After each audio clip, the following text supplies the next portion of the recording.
That's fine. So, hey, Facebook Live. So, we got to see. We can invite people in. Welcome to Sex, the Story Behind the Pleasure. Let's see. I'll see who's coming in tonight. I love it. Just like. All right.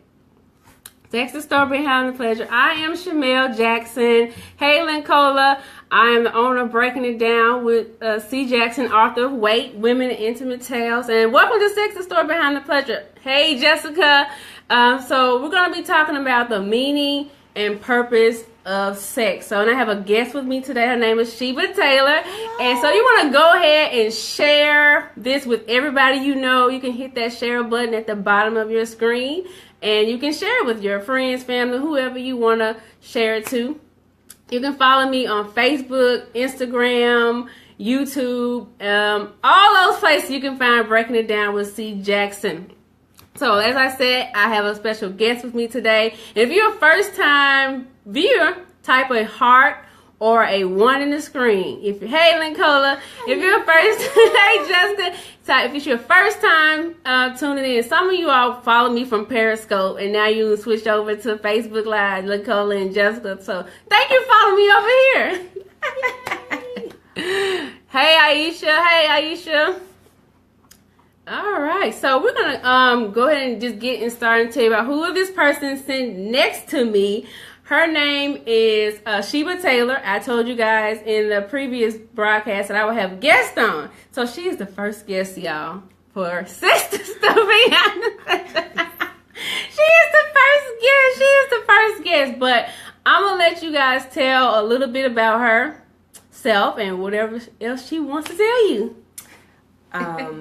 Well, I met Shamel in the mentoring program at our church, and it has just been a journey to watch her just grow in the Lord, and not just in the Lord, grow in her passion about informing people about sex and giving them a knowledge base and a resource of where they can come and learn different aspects about sex. I really appreciate her for creating this avenue, and not just for other people, but for myself. You know, sometimes, you know, I may have questions about certain things, and I have tuned into her Periscope, and it's been like informative to me. So I appreciate her for doing this. But our interaction, I guess, friendship started from a mentoring relationship. Yeah. So, yeah. What? Okay. What? So let me say this: I'm single. Oh my God! I don't have any children, and I am definitely waiting my choice for marriage to have sex. So let me just put that plug out there. Yeah.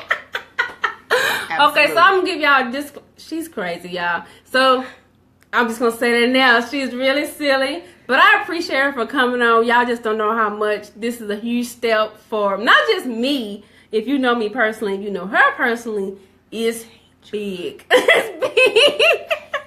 It's big. But I don't know if you guys have gotten my book and read it, but you'll know that she has played a huge part in my love life. So I'm not gonna get into that story tonight, but you'll hear it in other broadcasts, or you may hear it in this. I don't know. You never how it's gonna flow, or you can catch it in another in my book. Wait, Women and Intimate Tales. I tell the story about that there. So thank you, Jessica.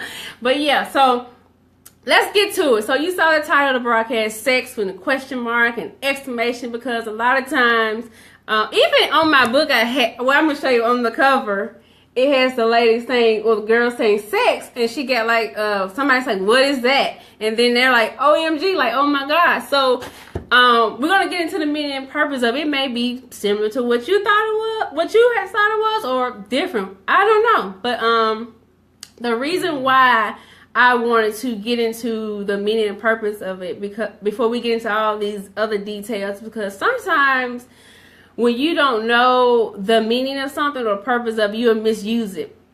And I always use this story. I haven't found a better example. It's just the best example to me. I have 3 nephews. 3. 1, 2, 3. 3 of them. And they all different. One is 17, 11, and 4. Well, one's about to be 5 on Sunday. So he's about to be 5. So he's 4 now. But it never fails. Every last one of them used to throw cell phones in the toilet when they were little. Well, the 5-year-old, he don't do it anymore, but he did it when he was like 2 or 3. Throw it in the toilet, throw it in the trash can. We'll be wondering, where my phone? It's in the toilet. Messed up. Like, you in distraught because your phone in the toilet. But they don't know. They 2, 3. They think it's just a toy, and I'm going to throw it in the trash. They don't have a clue about what's all, because if you, as adults, we probably carry our whole life in your phone. As I'm using my phone right now to do this broadcast, so if I had a 2-year-old, she's gonna throw my phone in the trash or the toilet. That's major the worst problem. Yes, because I run the business off this phone. So many things, so they don't know that they 2. They don't know it's a phone. It's toy. I'm gonna throw it. Mama, I don't care. Daddy, I don't care. But yeah, so now we got the 5-year-old, the 10-year-old. Well, he's 10, 11. 10, I can't keep up, but he's 17. They have phone. Well, the 5-year-old don't have a phone, but he plays on the phone. But the 17-year-old, if you break that phone, the world is over. Like, the phone die, the world is over. So now they understand, oh, I can play games on this phone. I can talk to my friends on this phone. Because before, they was like, I don't care about this phone. Mom, she talking on it, but what is to me? I'm throwing it in the trash, and I'm laughing when I walk off, and that's it. And so you going all over the place looking for the phone, and the kid just laughing because they don't know the use of it. So that is why, that's my example. I'm going to use that forever and ever until I get another one. So that's why I want to talk about the meaning and purpose of sex. Now, you may disagree, agree. Okay, that's fine. But I'm just going to give it to you how it's been taught to me and what I've studied and learned about sex so far. So, first of all, hey, Ayana, hey, Alicia. Thank y'all for coming in. First of all, I'm going to give you the definition of what the Merriam-Webster dictionary says about sexual intercourse. And I know it's plenty of definitions out there, but when I read it, you're going to know why I really like the definition they have. And I got it right here, so just hold on. I don't want to mess it up at all, because I'm probably going to summarize it in my own words, but I don't want to mess this up. So let me see here. It says, sex is heterosexual intercourse involving penetration of the vagina by the penis, and intercourse as anal or oral intercourse that does not involve penetration of the vagina by the penis. Which that last part, when it's talking about does not involve penetration, that's where obviously the penis is going into the vagina. But they say heterosexual, and then the other heterosexual, because like homosexuals cannot do the whole penis and vagina. So you got 2 vaginas and 2 penises. So there is no penetration. So they made a difference between the 2 types of sex. So you have anal or not to say heterosexuals don't do oral and anal, but that's not all they can do. But where you have some people who are in homosexual relationships, that's all they have, anal or oral. And we're not gonna get into what's anal is when it's in the back. So it's in the back. You put the penis in the back, and then and oral is you going downtown to private areas. But we'll get into types of sex in another broadcast. But we're gonna stick to the definition. You said in the back, and going downtown, and going downtown. So terrible. So but I want to ask you, what definition of sex did you get first? I mean, like, I don't remember getting like I knew it was something my parents did. That's what I knew. I didn't really have. Hey, Cheryl, I didn't really have a clear cut. I didn't have this definition I just read to y'all. I surely didn't have that. If I did, I probably got it at school, which I don't remember when. But anyway, I want to ask Sheba, what definition did you have of sex? When did you get it? And is it how? Well, I know it's probably changed, but how has it changed from when you were maybe a child, preteen, until now? Now, I don't remember my parents giving me a formal definition of sex. I never remembered that. I don't remember per se what was told to me in school, but I did know that sex was penis going into the vagina. I knew that that's what sex meant, but I didn't really have a working knowledge of all the different components that are involved in sex right now. Like to hear this about, anal sex, that wasn't even in my thinking. For me, it was sex between a man and a woman, the penis entering into the vagina. But as the culture has changed, my definition is growing, and it continues to grow. Like now it's same sex, like two women, sex with machines, because if you're having sex with a dildo, you're having sex with a machine. And a lot of people don't really communicate that, because the culture is okay with telling you, you can have sex with a dildo, personal stimulation is okay, but you having sex with a machine. So now my definition is sex with a machine, sex with a man, sex with a woman, two women having sex, anal sex. I mean, it could go on and on and on, and it's still, formulating, sadly, as the culture changes. But yeah. Can you tell the audience, some people may be here, they may not know what a dildo, or they may never heard that term before. Okay. What is a dildo? They probably seen it, but they probably just didn't know that's what it was called. A dildo is a makeshift penis in any form. So it's a penis that has been formulated, and I'm going to use my hand. So let's say this was a male penis. A dildo is a makeshift penis where they would kind of simulate the look of a penis with plastic, or with it could be aluminum, it could be whatever object you would prefer to have based on your own sexual preference. Now, those of you who know me know I'm a flight attendant. So by me being a flight attendant, I've had the privilege of going all over the world. And interestingly enough, going all over the world in different worlds, well, not different worlds, different countries and different nations, their sexual pleasures are different. So in the United States, a dildo, a makeshift penis, may be in plastic. You may go to London and their makeshift penises are titanium. It's just, it's based on the sexual prowessness of that culture. That's so good. That is good. And I'm going to say one thing and we'll move on to the next thing. When she said dildo, that made me think of this movie called Love on the 10th Date or something like that. It came on Lifetime. I wanted to see that movie. I knew what it's about, but they don't show you the movie. They just give you the preview to get you in.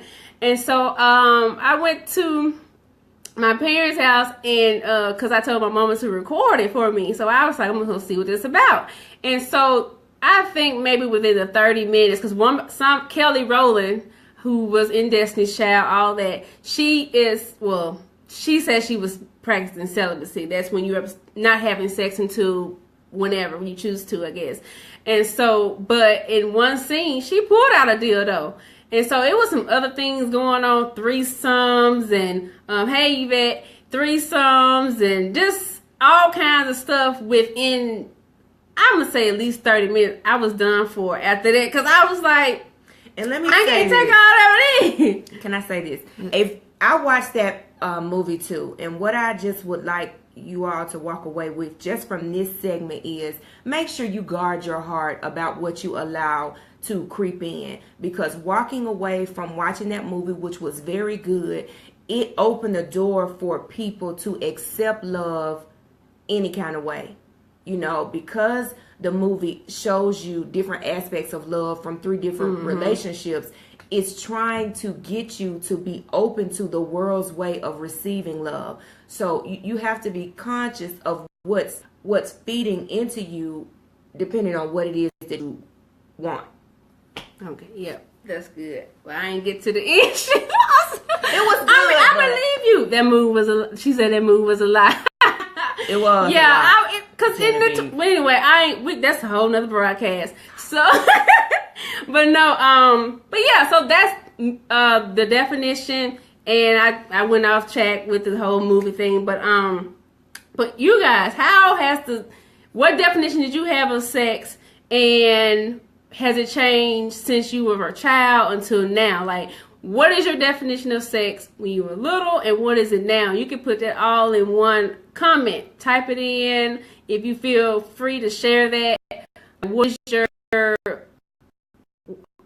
definition of sex: past and present. Past and present. Past and present. Let's see. They scared. They scared. When I was watching from Periscope, I didn't write nothing. She did not. So I get She would tap hearts. That's it. But thank you for the hearts. And so tap hearts. What is thumbs up? If you like say it. I think it's hearts, thumbs up, and something else that I cannot remember. So they don't want to say anything.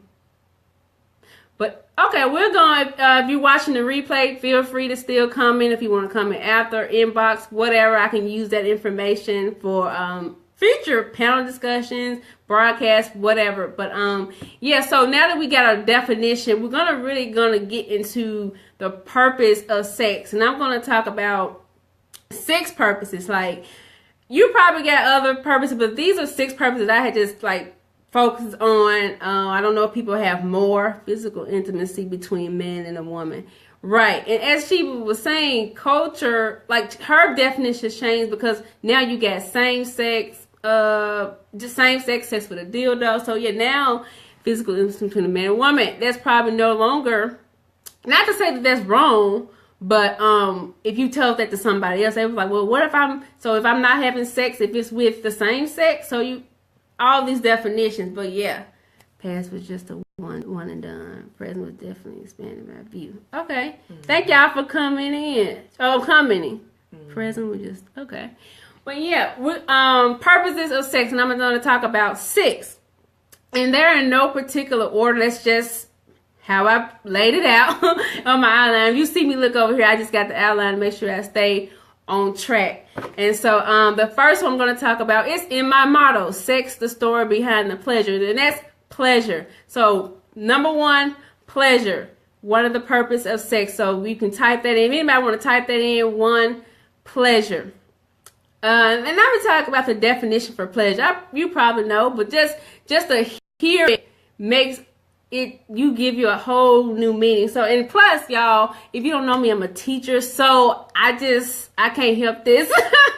I'm a teacher by day, well, at night apparently too. So I can't help but to give you the definition, even though it's probably something you heard before. So here's my definition for pleasure. Well, not mine, but the dictionary.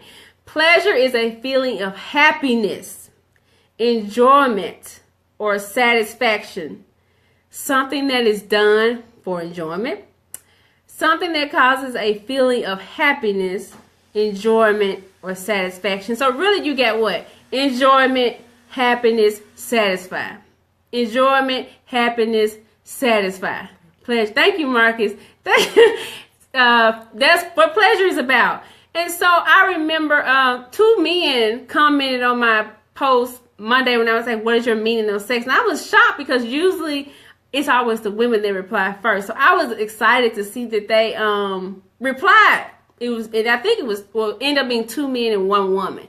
And so they all kind of tapped into, they ain't seen this outline. They haven't seen anything I'm about to talk about, but they tapped into what I wrote. And so, especially with the pleasure part, for the men, it was mostly stress reliever, feel good, that type of thing. And the woman said, I think, I don't want to, you can check my post, but from what I remember, she said intimacy between me and my husband.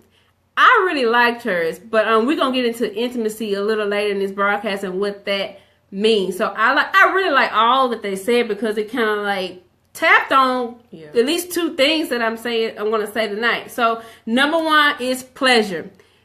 So something that feels good. It's supposed to feel good because God created sex, and the Bible says everything He created is good.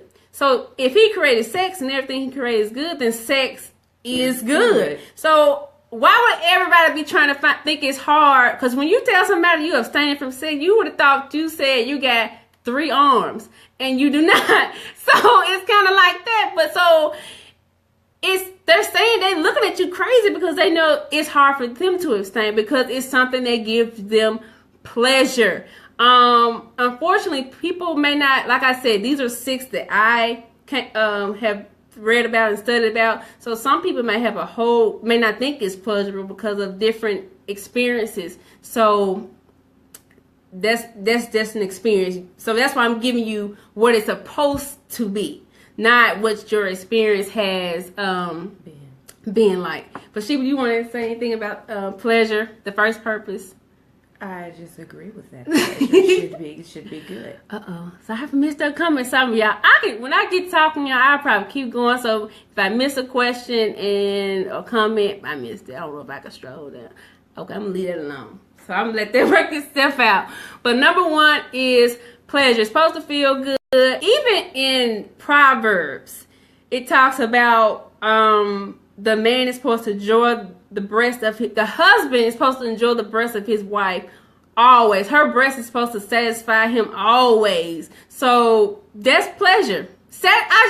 Satisfaction. So satisfy him always. Even when you 80, your breast is supposed to satisfy your husband. So it's number one, pleasure. And if you go, and we don't get into all it tonight, but you can go to Songs in Solomon, and there's plenty of information about how sex is pleasurable between a man and a woman. So, what it talks about in that context, a man and a woman. Mm-hmm. So, like she was saying, there's other forms of sex, but tonight I'm mentioning Songs of Solomon. So, number one is pleasure. Number two is to create children. Obviously, we didn't get here just fall out the sky. So somebody had to do something for us to get here. So God told us to be fruitful and multiply. So sex is used. Number two is to create children. And I'm going to add this because, like, even though, I'm practicing celibacy, there were times I didn't want to practice celibacy. I just didn't. Mm-hmm. And when the Bible can help me, like, I understand the Bible can't help me. When I wasn't trying to hear what the Bible was saying, let me tell you what else kept me intact. I wasn't ready to have children. I just wasn't, because I have 3 nephews. And my sister, if y'all ever meet my sister, she'll tell you all the time. I said, y'all are the best birth control ever. Like, it's free. Well, not really. They're not really free, because if I take them out to eat, I'm paying, and they are expensive. I said I had 3 nephews, and they don't care about money. They don't know the purpose of money, so they don't care about it. They just know, they think you got it all the time. So, that's one thing that's kept me intact. I'm not ready to have children. Like, just one child, I just can't even deal with one, like, financially. That's what I'm thinking about. I'm just not ready to have children. I'm not at the point where I want, at this point, right now, at this moment, I wasn't ready to have children, especially in 1920, whatever. I was still doing my thing. But if you had it, you had it. But that's all good. Children are great. I just was saying that I know the other side to it, what comes with having children. I wasn't ready, so that's another thing that kept me intact. So, number one, pleasure. Number two, to create children. That's the purpose. First two purposes of sex: pleasure and to create children. The third one, people probably not too familiar with this. I'm not sure. Maybe you are, but number three, consummate the marriage. Consummate is spelled CONSUMMATE. CONSUMMATE. And that means to make complete, to make whole, to complete the marriage. So, I know y'all probably been to weddings, wedding receptions. I've been to 100 wedding receptions, and I always wondered, why is this man, the husband, going under the wife's wedding dress to get this thing called a garter? It's a garter, GARTER. I just like, what is the purpose of this? And so one day I looked it up, and I was looking all over the place, and they were saying that the garter is supposed to represent that the marriage has been consummated through sexual intercourse, even though you're supposed to wait till you're married to have sex according to the Bible. So this garter is supposed to represent that this marriage is complete by sexual intercourse.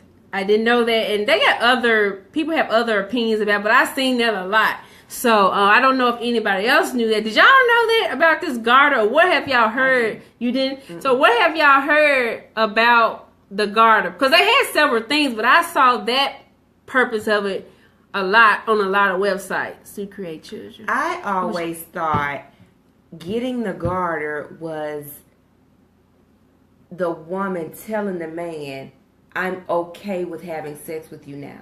Even though it's the same as consummate, it wasn't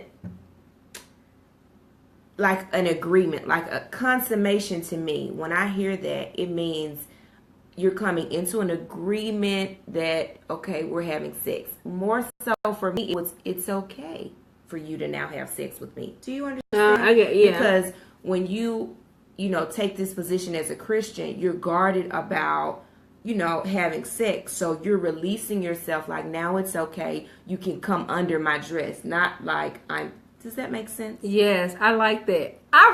Like, now it's okay. So if he has already been under there, then that's a different story. But if he has not, it's okay now.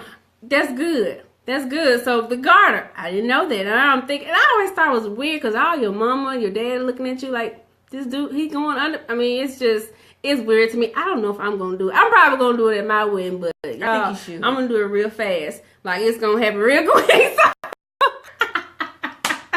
like, it's going to be over. So, you don't miss it. It's kind of like a public proclamation that I'm released to have sex, in a sense. Yeah. I mean, we know not to have sex before marriage when you have a biblical worldview, but this is the announcement that we are having sex because, a celibacy stance is an announcement. So, yeah, that's good. Yeah. So we got, let's just recap as we go along. 1 is pleasure, 2 is to create children, and 3, consummate the marriage. A lot of things done when it needs to be so we could, right. You are so right. And I looked up honeymoon. Yeah, I looked up all this stuff because I just want to know. I just want to know because anyway, we gonna keep going because we can go on and on about other stuff. Mm-hmm. But also when Mary was pregnant with Jesus, Joseph, she was getting ready to marry Joseph. He had not, the Bible says he hadn't got together with her yet. He hadn't got together, okay, I'm going to have sex with her. He had known her. He had known her. And so after she had Jesus, it said that now he consummated the marriage. So there is that's where you can see, okay, what consummate means. What are they talking about when they say consummate the marriage? Because when and we're going to get into, I think that's the fourth one.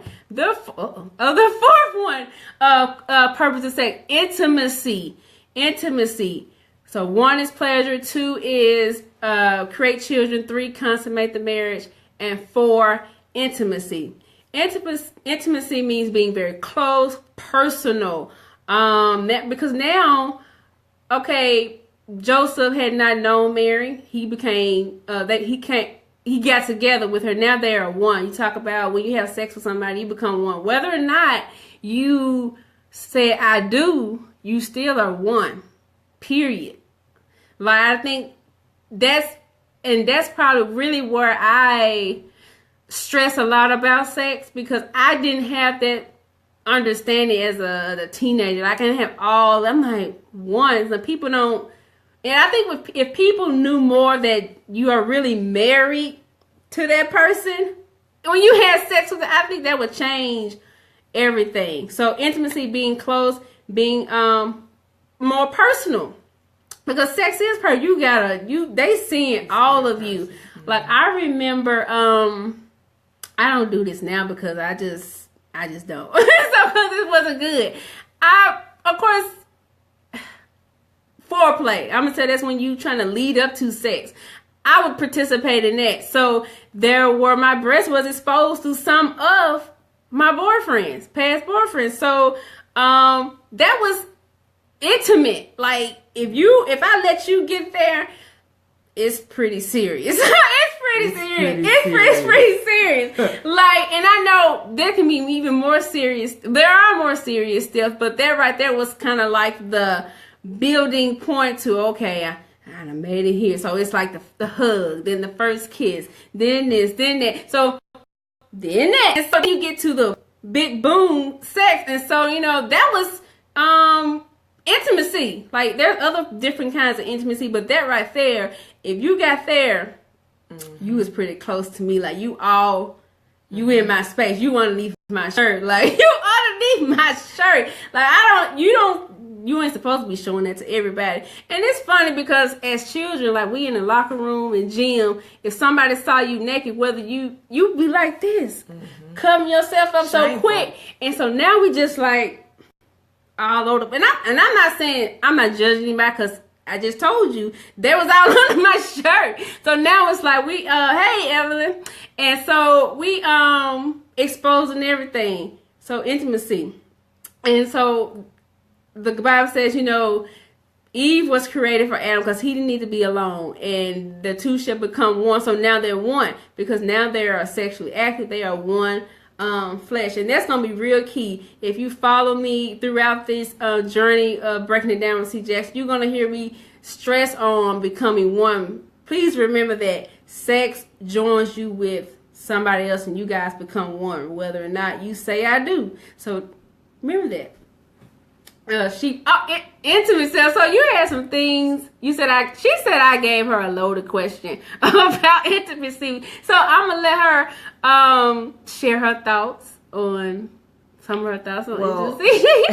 She asked me, what did intimacy mean to me and when did I learn about it? When I was younger, I always thought that intimacy was foreplay. The feeling, the touching, the kissing, and the rubbing. I thought that's what it was. But as I got older, I learned that intimacy is a closeness. It's how you get to know a person, how much time you put in a person. And the closer you get to them, the more of your walls and their walls should be coming down. But now since I'm single and not dating, my intimacy, I'm learning more about it through my relationship with the Lord. And I know that may sound weird to people that are not Christians, but one key component in being a Christian and having a good relationship with the Lord is worship. And when you worship the Lord, it brings you closer to Him. And the closer you get to Him, the more your heart breaks down. And the more the things that are in your heart that you might not even know about, that stuff starts breaking down. But it only happens the closer you get to Him, the more time you spend with Him. And because of that closeness, I've started to learn more things about me. And so much, even to the point of learning not to be reactive and learning to be responsive. And so when I'm in a relationship with a man and certain things are going on, if I'm focused on being intimate with him, it's not to the point of sexual connection yet. Because keep in mind, I'm on a journey of abstaining from sex and marriage. So if it is that we're going to create an intimacy, that intimacy is going to have to come way back here. And we're going to have to develop a closeness and a knowledge of each other that has come outside of the bedroom. So that's going to have to come with me getting to know him and me knowing myself. Because if he says something and I am reactive and just flying off the handle and, all of that stuff, then it's not going to allow me to get to know him. Because when you're in reactive mode, you don't hear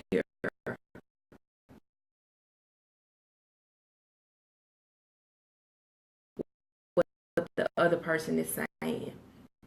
So intimacy, my relationship with intimacy in areas outside of sex. Okay. Are we freezing up? Okay. I don't know. Is it freezing up on you guys? And I feel my mouth moving with what I'm saying. Okay. Anyway, I'm gonna keep going. So 1, pleasure. 2, create children. 3, consummate marriage. 4, intimacy. Okay, I can type that. If I forget to say something, please tell me. 4, intimacy. All right. So the 5th one.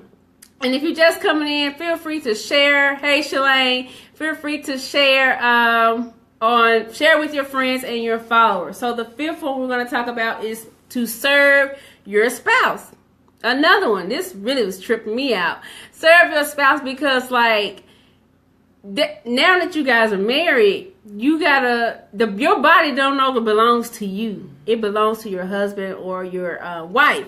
And even if you're fasting, and fasting is when you don't eat and you spend that time in prayer, studying the Word of God and all that type of stuff. So God says, don't even spend a long time in fasting for prayer, because you might get tempted to go outside of the marriage. So even in that, if God's saying is, y'all see how serious sex is, and if he's saying don't even spend all this time in prayer and fast if you have not been intimate in that way with your spouse. So serve your spouse. Number 5, serve your spouse. Your body no longer belongs as a married person. Let me get this straight. As a single person, your body supposed to belong to the Lord. So as a married person, your body belongs to your spouse, the person that you are married to. So you got to serve them. And I'm not married, so I don't know how that all works. So I found out whenever. So serve your spouse. 1, pleasure. 2, create children. 3, consummate the marriage. 4, intimacy. And 5, serve your spouse. So we're going to get down to the last one that we're going to talk about, and that is serve your spouse. Like I said, when you don't serve your spouse in that way, I'm not saying it will, it causes them to be tempted. And if that person might go outside the marriage, which gets into the last one, is to protect you from sexual immorality. And immorality is bad. You're just doing something bad that's not good. So because now you have we call them side chicks now. If it's a man that has somebody on the side chicks, side dudes, they don't even sound right. So I don't know what they call it if you got a dude on the side. I don't know. But side chicks is the term if you got a woman on the side that you're not in a relationship with. So if you're in a marriage and you just serving that person through sexual activity, you don't have to worry about all this outside stuff, because back in the day, side chicks ain't nothing new. This started thousands of years ago. Side chicks is not a new thing, but it can create a lot of drama. Because not if they have children by the person, that's even more drama. But not even that, just having sex with somebody that you are not married to, or period. Just even if you, let me just say this: if you're not married and you are having sex, okay, that's your deal. But if you're gonna have premarital sex, just have sex with one person. Don't be trying to add. It's our. You already got one person, so don't even add anybody else to it. But if so, then you bringing on more problems. You can catch an STD, sexually transmitted disease, or an infection. So much emotional things happen as well. Trust is damaged. I mean, all this type of stuff. Even if you say you don't get caught, okay, whatever. But and your heart is wounded, right? You walk away with a wounded heart. I mean, you. Can I talk? Yes, go ahead. I mean, you can say what you want to say and feel how you want to feel about being a side chick or being okay with being a side chick, but you walk away from those situations with your heart wounded. And it is the world's false sense of love and false sense of security, because the reality is that person that you're with does not belong to you. And although there is an emotional connection, that's all you have. And when the real connection is severed, you walk away hurt, wounded, and rejected. And somebody has got to pick your heart back up. And the only person that can do that and bring real healing is Lord. And you don't want to go through all of that cycle. You don't want to do it. But if you have found yourself in a situation where you are a side chick or you are a side dude, make sure you have a conversation with the Lord. Lord, help me to get out of this. Help me to get out of it. And he will. It's not like it's going to happen overnight. And maybe in some cases that it will. But wherever you put your heart, the Lord will be in agreement with that to help you make that transition. That's good. Do you know, and you don't have to mention names or anything like that, do you know anybody that has dealt with the whole cheating thing? They found out your husband or your boyfriend had a side chick, or the dude got cheated on? Because there's some women out here cheating. Like, yeah, there's some women out here cheating. So Do you know they can be married? It doesn't matter. Especially if you have married, they'll be really good, but it doesn't matter. And I know a couple situations, but the majority of them are women. And one woman, she fell in love with this guy under the assumption that he was single. He was not. He was married. When she found out he was married, she was devastated. But by this time, they had been in a sexual relationship for a year and a half, and she contacted a hepatitis type. Whichever type she contacted, it's the one that's incurable. So now your heart's wounded because he has lied to you over a long period of time, and you have an incurable disease that will never go away. And then I have another friend who experienced the same type of heartbreak, but dating someone, you know, that was married, and you just begin to care about them because that's the nature of a woman, you know, to be caring and to be nurturing, and you give those things to a man, and he is not really emotionally or physically available to give you all of those things, and you walk away hurt and wounded. Several friends of mine that, you know, I know have encountered that situation, and the common denominator is the situation hurt and broken. Wow. Yeah. So that's good. So let's recap here. We got the 6. Does anybody remember all 6 of them? If you came in at the beginning, do you remember all 6 purposes of sex we talked about tonight? All 6. All 6. Hey, Takesha. If you're just coming in, we'll close out in a minute, but you can watch. This is gonna be up on the page. You can watch, and I'm also gonna upload it to YouTube also. So either way, you can watch it on YouTube or you can watch it on Facebook. And so if somebody who does not have a Facebook, they can go to YouTube and watch the video. But 6 purposes. Anybody remember the 6 purposes? This is my pop quiz. Like, this is my pop quiz. Any of them. You don't have to listen in order, you know. No, 2 of them, 3 of them, 4, 1 of them.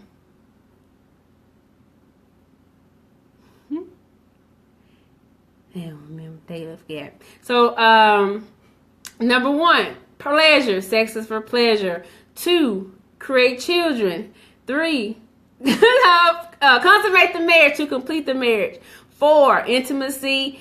5, serve your spouse. And 6, protect from sexual immorality. Those are the 6 purposes of sex we're going to talk about tonight. Does anybody have any questions, comments, any last things you guys want to say? Thank you for coming in. Thank you for the thumbs up, hearts, all that.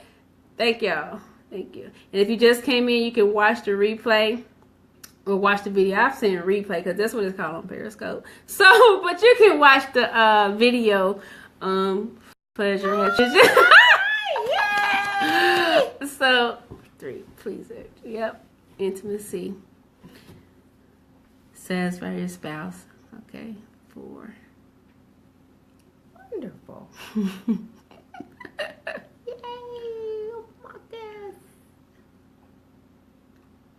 We got 5. Oh, he's at 5. Oh, one more.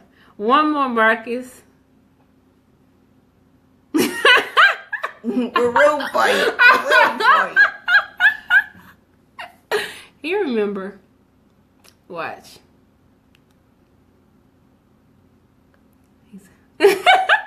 But yeah, anybody else got any? I missed it, but I was certainly catch it. Yeah, Takesha, you can catch it on Facebook here. I'm gonna leave it up and I'm gonna download it to YouTube. I may do it tonight or tomorrow. I'm not gonna promise anything. So I'm gonna be tomorrow. But how's y'all? Thank you both. Yeah, thank you, Yvette. Did y'all enjoy my guest? Do y'all think this is a good idea? Tell me what y'all think. Keep. Now I'm not gonna say I'm gonna have a guest every time, but I just wanted to try this out because the whole purpose of breaking it down with C. Jackson is to help teens make an informed decision about sex through the stories of others. So I just have one story. Like, obviously I'm not married, so I don't know what the experience is like as a married person, and I haven't went all the way with sex. And that's another thing we'll talk about. So that's why you gotta stay tuned in, because there is so much more I gotta talk about. So I'll get into all that. But so that's why I'm bringing guests on, because I don't know everything. So I have to bring on. Look at all this love. Look at that. So thumbs up, more guests, or if y'all want to see Sheba again, she probably gonna kill me, y'all. She gonna kill me when I end this broadcast. Oh, y'all, I was praying. Jesus, please help me, Lord. Y'all, please, just Lord. like, did you say this at the beginning? She don't do social media. None. So I think she really likes me. Yeah. I think she really likes me. I had to pray hard, y'all. I had to pray Jesus. I was speaking in tongues, everything. Woo.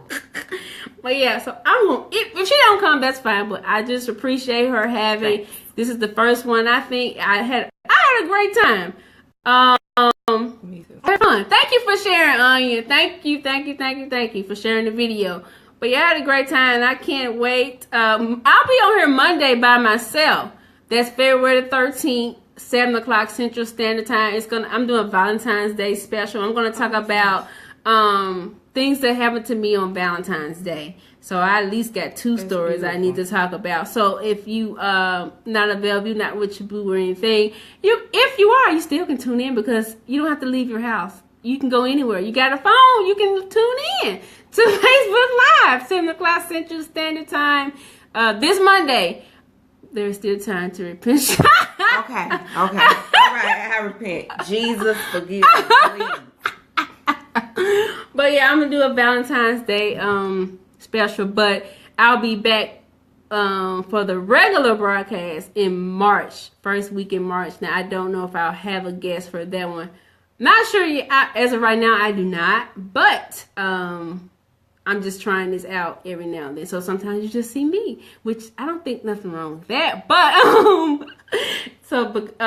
that's all good. Monday, February 13th. You can follow me on Facebook, Instagram, YouTube, Breaking It Down with C. Jackson, author of Wait, Women in Intimate Tales. If you want to check that out, that's on Amazon.